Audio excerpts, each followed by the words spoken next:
आते हैं, मुंतखब नुमाइंदे होते हैं। इसी तरीके से जो हम लोग हैं सूबाई असम्बलियों के मेंबरान, चारों पांचों सूबों के, हम भी बाज़ाब्ता लोगों से वोट लेके आते हैं और अवाम के ही वोटों से हम मुंतखब होके आते हैं। तो हमेशा ब्रीफिंग सिर्फ कौमी असम्बली को दी जाती है। इसमें दो चीज़ें हैं। मेरा सवाल यह है कि क्या हम मुंतखब नुमाइंदे नहीं हैं, कि हमें एतमाद में नहीं लिया जाता। दूसरी बात यह है कि हमेशा ब्रीफिंग लॉ इन्फोर्सिंग एजेंसीज देती हैं, और ख़ासकर आर्मी चीफ जिसको हम सिपा सालार कहते हैं,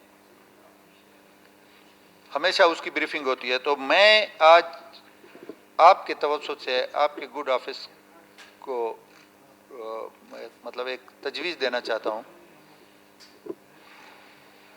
कि ये जो इन कैमरा ब्रीफिंग होती है, कम से कम 4-5 असम्बलियाँ हैं हमारी टोटल। वो जैसे जियो में एक प्रोग्राम आता है, एक दिन जियो के नाम, तो साल में हमारा सपा सालार है, सबका सपा सालार है, खासकर आर्मी चीफ, फिर इस तरीके से नेवल चीफ है या एयर चीफ है। ये तीन हमारे जो मेजर फोर्सेस हैं इनके बड़े हैं। कम से कम साल के 365 दिनों में ये 5-5 दिन, वही एक दिन जियो वाला, हम जो मेंबरान हैं इनके नाम करके हमें एक तो मुल्की सूरत हाल पे इन कैमरा ब्रीफिंग हो जाएगी, और दूसरा ये है कि इंटरेक्शन हो जाएगी। हम तो देख लेते हैं उनको मुख्तलिफ फंक्शनों में, लेकिन वो हमें फ़र्दन शायद जानते भी नहीं हैं।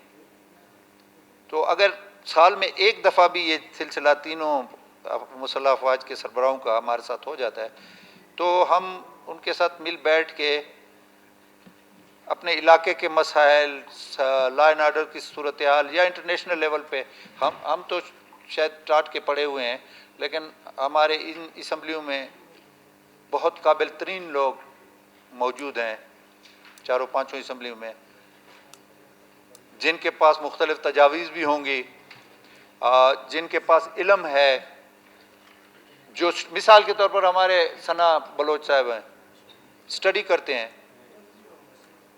इसी तरीके से बहुत सारे ख़वातीन हैं। मतलब एक तो हम एक दूसरे को पहचानेंगे, दूसरा ये है कि ये जो हम मुंतखब होकर आते हैं, करोड़ों लोगों की नुमाइंदगी करते हैं, वो कुछ तजावीज़ देते हैं अपने इस मुल्क के बारे में, इसकी सरहदों के बारे में। तो ये 2-3 चीज़ें इसमें कवर होंगी। तो मुझे ये ख्याल आया कि मैं आपके तवज्जुह से, अगर आपके ऑफिस से एक इस किस्म की लेटर रिक्वेस्ट की सूरत में चला जाए कि जी हम भी तो पड़े हैं राहों में, तो हम भी मुंतखब नुमाइंदे हैं, जितना हक कौमी असम्बली के एक मेंबर का है इतना ही हक हमारा है कि हमें भी इन चीज़ों में एतमाद में लिया करें। मुमकिन है कि हमारे जैसे मुझ जैसा एक अनपढ़ या जाहिल किस्म का कोई तजवीज़ देता है, शायद उसमें वज़न हो, या बहुत बड़े स्कॉलर और पढ़े लिखे या वेल सीजन लोग जैसे हमारे कायदे इस इख्तलाफ बैठे हुए हैं, मलक साहब वकील भी हैं, पार्लियामेंटेरियन भी हैं, और माशाल्लाह दाना भी हैं। तो इस चीज़ से हट के कि कौन अपोजिशन, टोटल लोगों को ये मेरी तजवीज़ है कि साल में 5 दिन हर जो हमारे सिपा सालार हैं, जितने भी तीनों अफवाज के, वो हमारे साथ एक दिन गुजार लें, खाना दिन का इकट्ठे खा लें और एक दूसरे को पहचान लें। तो ये हमारे लिए एक बहुत बड़ा ऑनर होगा, और इस मुल्क के लिए मेरा ख्याल है एक अच्छी तजवीज़ होगी। बाकी दोस्त इसमें इत्फाक करते नहीं। शुक्रिया सरदार केतराड़ साहब।